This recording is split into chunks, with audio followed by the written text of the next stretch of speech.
नमस्कार। आज हम बात करते हैं बिहार के सांसद हमारे साथ हैं और हम बात करते हैं बिहार को लेकर के। आज़ादी के बाद पहली बार बीजेपी और एनडीए की सरकार की जो बहुमत है, बिहार की जितनी लोकसभा सीट हैं, आपने एक सीट छोड़ के कहीं ना कहीं आपके सभी लोगों ने जीत दर्ज की है। एक सीट से कांग्रेस को मिला है। कहीं ना कहीं हम आपसे एक आवेदन करना चाहते हैं। मैं भी बिहार समस्तीपुर का रहने वाला हूँ। बिहार में जो क्वालिटी है, बिहार में जो एजुकेशन है, बिहार में जो प्रतिभा है, वो बिहार में नहीं रुक करके दूसरे राज्यों, दूसरे देशों तक जा रहा है। इसके लिए क्या पहल का? देखिए, इसका सबसे बड़ा कारण क्या है कि खासकर उत्तर बिहार जो है वो बाढ़ से ग्रसित इलाका है। जी जी। कभी बारिश से, कभी बाढ़ से। अगर बिहार में बारिश नहीं होती है तो नेपाल में अगर बारिश होती है तो सारा का सारा पानी बिहार में चला आता है और वहाँ का जितना भी है वो क्षेत्र पानी में डूब जाता है। इस बार भी आप देखे हो कि शुरुआती बारिश हो गई जी जी। और लोग, वहाँ के लोग ज्यादातर खेती पर आधारित, उद्योग धंधे हैं नहीं। जो भी उद्योग धंधा था पहले, 2-3 उद्योग धंधा हमारे मिथिलांचल में, दरभंगा मधुबनी था, चीनी मिल जी, 3 चीनी मिल था, अशोक पेपर मिल था दरभंगा में, वो सारे के सारे बंद हो गए। ये पिछली सरकार में बंद हुआ था, लालू जी के सरकार में ये बंद हो गया, लालू राबड़ी जी के कार्यकाल। तो चूंकि अभी बिहार में उद्योग धंधा नहीं है और कृषि जो है वो अभी तक, अब तो होने लगा है, कृषि के क्षेत्र में जो लोग लगे हुए हैं, कृषि भी लाभकारी नहीं है और बिहार में प्रतिभाओं की कमी नहीं है। आप जहां भी देखेंगे, आप तो कहेंगे बिहार से बाहर अन्य क्षेत्र में, हम तो कहेंगे कि आप आईएएस देखिए, आईपीएस देखिए, बड़े बड़े पदों पर देखिए, वो बिहार के छात्र मिल जाएंगे। खासकर दरभंगा मधुबनी के बहुत सारे लोग मिल जाएंगे। यहाँ नहीं, आप कह रहे हैं कि दूसरे प्रदेश में नहीं, विदेश में भी मिल जाएंगे। जी जी, वही मैंने कहा कि इसलिए अब तो वहाँ जरूरत है, सबसे पहले जरूरत है कि माननीय प्रधानमंत्री जी इस दिशा में प्रयास भी कर रहे हैं कि खेती को ज्यादा से ज्यादा लाभकारी बनाना और कृषक के आय को दोगुनी करना। उसमें बहुत सारे महत्वपूर्ण कदम उठाए जा रहे हैं, बहुत सारे। अगर किसान सम्मान निधि हो या उड़िया को देखते हैं आप, कोटेड हो, चाहे आप एमएसपी हो, प्राइज हो, उसको भी 1.5 किया गया है। तो हर पहलू पे किसान के क्षेत्र में काम किया जा रहा है। 1 एकड़ पे सालाना 6,000 रुपया, वही किसान पीएम किसान सम्मान निधि योजना है। तो इस क्षेत्र में, किसान के क्षेत्र में किया जा रहा है। लेकिन जब तक किसान समृद्ध नहीं होगा, जब तक हम कैसे जो कृषि का क्षेत्र है लाभकारी नहीं बनेगा, क्योंकि ज्यादा से ज्यादा रोजगार कृषि के क्षेत्र में मिलने वाला है। कृषि के क्षेत्र में जब लगाएंगे तो वहां रोजगार मिलने वाला है। तो लेकिन इस सरकार में अभी आपको औद्योगिकरण पर भी ध्यान दिया जा रहा है। अभी उद्योग विभाग की तरफ से मधुबनी में भी और भी कई जिले में, जैसे इथेनॉल का भी फैक्ट्री उत्पादन शुरू होगा। इस दिशा में भी काम हो रहा है और विभिन्न योजना के माध्यम से जीविका हो या और के माध्यम से भी रोजगार का सृजन हो रहा है। लेकिन आपका कहना सही है कि बिहार में बेरोजगारी को रोकने के लिए जो प्रतिभा का पलायन हो रहा है, नहीं, इसको हम बेरोजगारी से नहीं जोड़ना चाह रहे हैं। प्रतिभा का जो पलायन पलायन हो रहा है, हमको उस प्रतिभा को बिहार के विकास में हमको लगाने की आवश्यकता है और उनको अवसर देने की आवश्यकता है। तो अभी वर्तमान में जो केंद्र में जो सरकार है माननीय नरेंद्र मोदी जी के नेतृत्व में, तो आपने देखा होगा कि मेकिंग इंडिया का हो रहा है, स्टार्टअप इंडिया का हो रहा है और भी कई योजना है, जिसमें मुद्रा लोन योजना है, जिसमें लोन दिया जाता है, लोग अपना छोटा छोटा रोजगार करें। और जब तक हम छोटा छोटा रोजगार नहीं करेंगे तब तक बहुत ज्यादा लोगों को एम्प्लॉयमेंट भी नहीं मिलेगा। तो इस दिशा में सरकार प्रयासरत है। हमें लगता है कि बिहार में भी प्रतिभा का जो पलायन हो रहा है और वो प्रतिभा बिहार के विकास में उनका सेवा लिया जाएगा। मुझे लगता है कि ऐसा भी अब भविष्य में होने वाला है। सर, कल ही एक स्टूडेंट से मेरी बातचीत हुई और दरभंगा के ही रहने वाले हैं। तो उनका एक ही चीज़ कहना था कि सरकार जितनी योजना लेके आ रही है हम उसके बारे में जानते भी हैं, लेकिन जब धरातल पर डिपार्टमेंट से बात करते हैं या बैंक से बात करते हैं तो वो कोऑपरेट नहीं करते, डाइवर्ट करते हैं। देखिए, एक तो पहले योजना का जानकारी लेना चाहिए। अभी इंटरनेट का युग है, अब कोई चिट्ठी या पत्राचार या सिर्फ अखबार में एडवर्टीजमेंट के बदौलत अब काम नहीं होता नहीं। अभी तो सर्च करने की आवश्यकता है। बहुत सारा ऐप बना हुआ है, बहुत सारा ऐप। अगर आप उस ऐप में जाएंगे तो आपको भारत सरकार हो या किसी अन्य सरकार को या प्रदेश सरकार की हो, सारी की सारी योजनाएं उस ऐप पर है। अब बहुत होता है कि आदमी की उसको जानकारी के अभाव में, अब जैसे मुद्रा लोन योजना है जी जी, अब जानकारी के अभाव में लोग बैंक में चले जाते हैं। तो बैंक में जाने के लिए आपको उसका प्रोजेक्ट रिपोर्ट चाहिए, उसकी जगह आपके पास उतनी जगह है कि नहीं है। तो बहुत सारे लोग अज्ञानता बस अब सिर्फ बैंक में चले जाते, तो बैंक मैनेजर तो कहेगा ही, वो तो जवाब देगा ही। तो इसलिए इसकी जानकारी लेना भी, जो शिक्षित युवक है उनका भी काम है जानकारी लेना, और सही जानकारी लेके और सही जो चीज मांगा गया है बैंक में, जिस चीज का डिमांड किया, जिस पेपर का हो या जो भी प्रक्रिया है, उस प्रक्रिया को अगर अपनाते हैं, अगर बैंक नहीं करता है तो उनको कंप्लेन करना चाहिए। वहाँ के जनपद लोकल जो जनप्रतिनिधि है उनसे उनको बात करना चाहिए, या आगे मंत्री लेवल पर आजकल तो सारा मेल का है, मेल आप कर दिए उस पर एक्शन होगा, वहाँ पर उनको बात को रखनी चाहिए। इसलिए योजना के बारे में सही ढंग से उनको जानकारी लेना चाहिए। जी जी सर, इसी में एक अपने आप लोकसभा के लिए आपका एजेंडा जो है, लगातार आप 2 साल से कोविड होने के कारण भी आप पूरी ढंग से काम नहीं कर पाए, कितना अच्छा लग रहा है कि आपको अपनी लोकसभा में कुछ बड़ा देने के लिए? देखिए, लोकसभा कोई व्यक्ति नहीं देता है अपने लोकसभा में, सरकार की नीयत देखी जाती है। और सरकार की नीयत क्या है, सरकार की नीति क्या है, वह देखा जाता है। तो अभी कोविड के काल में भी आपने देखा होगा कि जब सरकार में इच्छा शक्ति थी, तो अभी तक आप देखे हो कि प्रधानमंत्री गरीब अन्न कल्याण योजना अभी भी मुफ्त में 5 किलो अनाज केंद्र सरकार के द्वारा जरा बिहार को दिया जा रहा है, जारी है। कोविड काल में आपने देखा हो कि सबको गैस सिलेंडर हो, कि चना हो, कि दाल हो, और भी अन्य सुविधाएं भारत सरकार के द्वारा, कुछ बिहार सरकार के द्वारा भी बिहार में वो दिया गया, और आज भी 5 किलो अनाज दिया जा रहा है।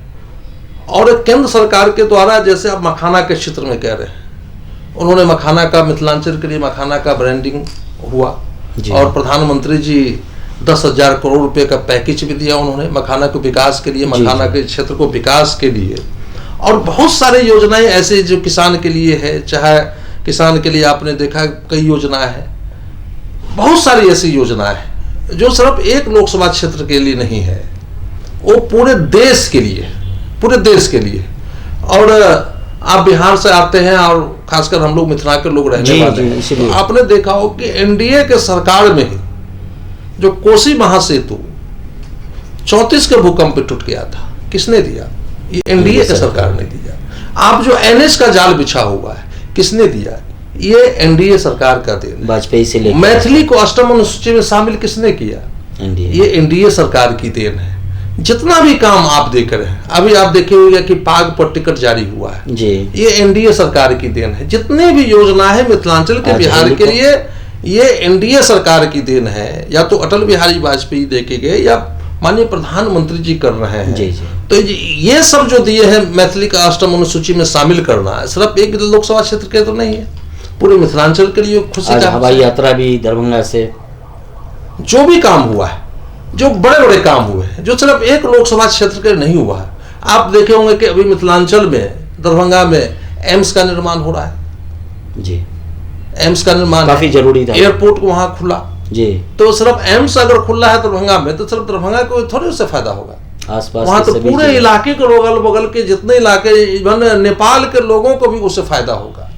एयरपोर्ट हुआ है तो सिर्फ दरभंगा का थोड़ा फायदा होगा, पूरे मिथिलांचल का उससे लाभ उसको मिल रहा है। जी हाँ, जी हाँ। उड़ान योजना के अंतर्गत दरभंगा में जो एयरपोर्ट चालू हुआ है जी जी, सबसे अभी 1 नंबर पौधान पर है, सबसे ज्यादा वहीं से आवागमन हो रहा है जी हाँ। तो वो ये सरकार जो है, इनकी इसकी नीति जो हमारे नरेंद्र मोदी जी की सरकार की जो नीति है, सो पूरे भारत के लिए, एक एक क्षेत्र के लिए, सूर ग्रामीणों के लिए।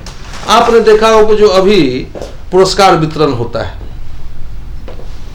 वो प्रधानमंत्री के द्वारा जो दिया जाता है, और पद्म पुरस्कार, पद्म पुरस्कार जो दिया जाता है, आप देखोगे कहाँ गांव गरीब की महिला, कहाँ उनकी नजर चली जाती है, जिसके पैर में हवाई चप्पल तक नहीं है, वैसी महिला को भी पद्म पुरस्कार मिला है। तो इसलिए माननीय प्रधानमंत्री का दृष्टिकोण व्यापक है, सोच व्यापक है, हर तबके के लिए सोचते हैं। एक गरीब आदमी से लेके जो ऊपर में बैठा हुआ आदमी है, हर तबके के लिए सोचते हैं, कहीं ना कहीं कल्याण हो वो सोचते हैं। जी, अब हम आते हैं आज के जो सत्र चल रहा था, आज समय रहते सत्र को असमाप्ति के लिए भेज दिया गया है। कितना जो ये सत्र रहा है विपक्ष और सत्ता पक्ष के अंगों, लोकसभा समय से पहले सत्र समाप्त कर दिया गया और जिस ढंग से विपक्ष सत्ता पक्ष को घेरते रही। देखिए, भारत का संसद जो है सबसे बड़ा लोकतंत्र का मंदिर है और यहाँ पर जितने भी प्रतिनिधि जीत के आए हैं, जो देश के लिए कानून बनाना, जो जनता के हित में हो और अपने क्षेत्र की समस्याओं को सरकार के माध्यम, सरकार को ध्यान आकृष्ट कराना। लेकिन विपक्ष के पास कोई अब मुद्दा है नहीं, सरकार को घेरने के लिए उनके पास कोई ऐसा मुद्दा है नहीं। अब अनर्गल कहीं ना कोई बहाना बना के ये हंगामा खड़ा करना उनका मकसद रहता है। छोटी छोटी बात, पार्लियामेंट है, वहां पर चर्चा करने का एक मंच है, वो चर्चा में उनको भाग लेना चाहिए। बार बार माननीय अध्यक्ष के द्वारा कहा जाता है या सरकार के द्वारा भी कहा जाता है कि आप जिस चीज पे चर्चा कराना चाहते हो हम तैयार हैं, लेकिन विपक्ष को इससे कोई मतलब नहीं है। छोटी छोटी बात पर वो हंगामा करना, जैसे आपने देखा होगा 2-3 दिन पहले जी अभी चुनाव सुधार भी लाया जी, आधार से लिंक करना, पहचान पत्र को लिंक करना। उसमें क्या है, उसमें दिया गया है कि पहले अगस्त महीने में वोटर लिस्ट में नाम जुड़ता था, अब साल में 4 बार नाम जुड़ेगा। जो यंग जनरेशन है, जो यंग है जी, नहीं तो फिर 1 साल उसको इंतजार करना पड़ता था जी। उसको वोटर लिस्ट में नाम, ये कानून खराब है क्या? पहले क्या होता था कि कोई अगर पुरुष कहीं नौकरी करता है तो पत्नी का वोटर लिस्ट में नाम जुड़ जाता था हुआ, लेकिन अगर महिला कहीं नौकरी करते तो उनके पति का नाम नहीं जुड़ता था। अब उनके पति का भी नाम जुड़ जाएगा, तो इसमें विपक्ष को क्यों हर्ज हो रहा है? और आधार कार्ड, ये आधार कार्ड तो ये कांग्रेस पार्टी के लोग कहते थे कि मेरा दिया हुआ आधार कार्ड है, मेरा दिया हुआ आधार कार्ड है, मेरा दिया हुआ आधार कार्ड है। तो आधार कार्ड से लिंक जोड़ने का मतलब है कि कई ऐसे लोग हैं जो 2-2 जगह 3-3 जगह उनका वोटर लिस्ट में नाम है। आधार कार्ड लिंक होने से उनको पता लग जाएगा कि आप कहां डालना चाहते हो, एक जगह अपने मताधिकार का प्रयोग करें। बोगस वोटिंग भी रुकेगा और इसमें जो फर्जी वोटर जो लोग बन जाते थे उस पर भी रोक लगेगा। और स्टैंडिंग कमेटी की बैठक में यह निर्णय हुआ, जब पार्लियामेंट में यह कानून बनने के लिए आया तो विरोधी शोर मचाना शुरू कर दी। तो ये तो देश हित में नहीं, पता नहीं इनको क्यों दर्द है, क्यों दिक्कत है इनको। तो इसलिए देश हित में बना है और चुनाव कैसे स्वच्छ हो, इसको पारदर्शी हो, निष्पक्ष हो,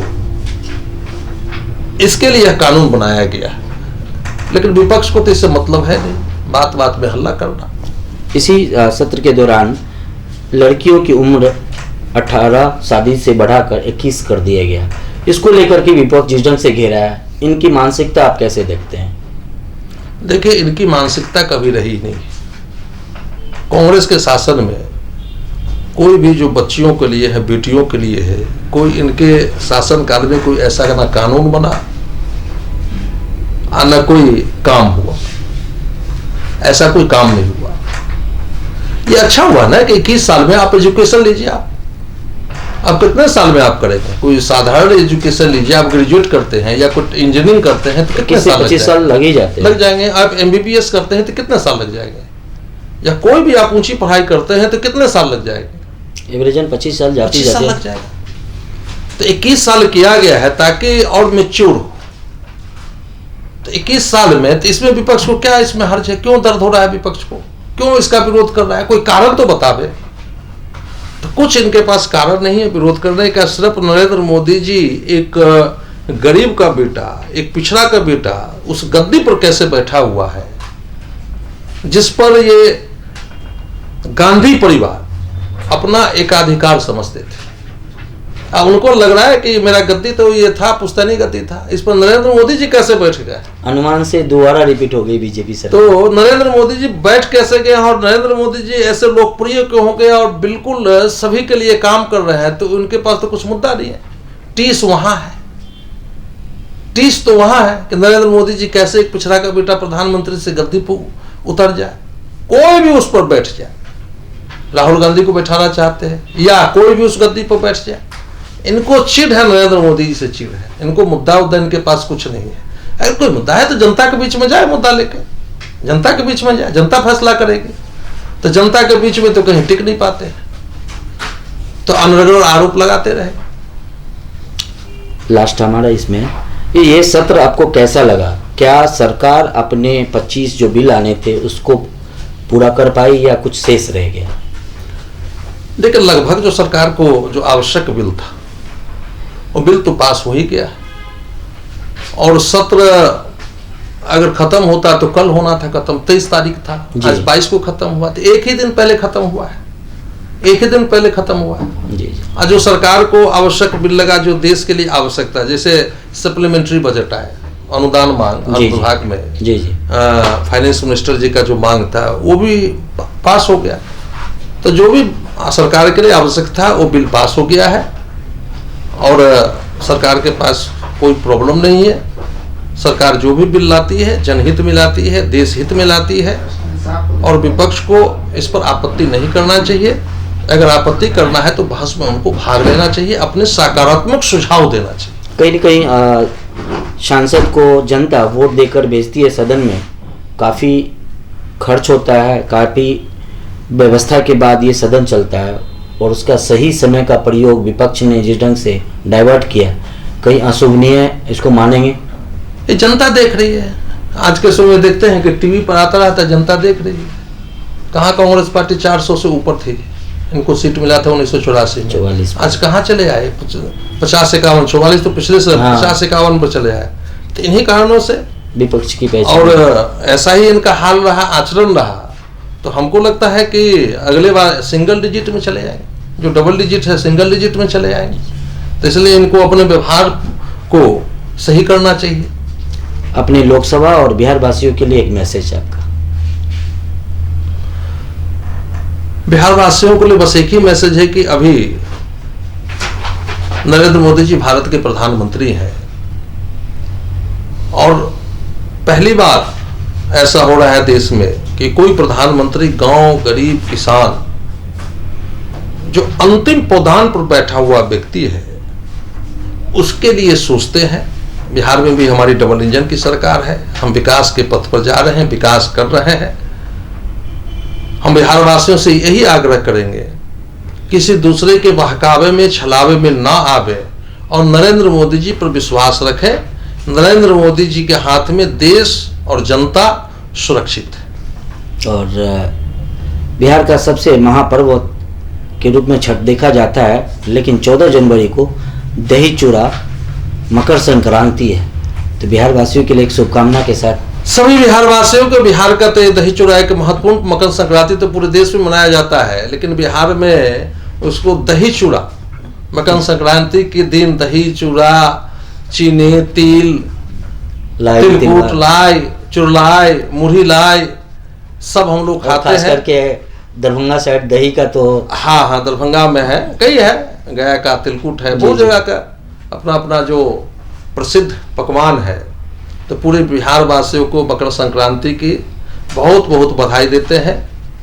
धन्यवाद। आप सुन रहे थे माननीय सांसद को और हमने जो बातचीत की आपने बेझिझक जवाब दिया।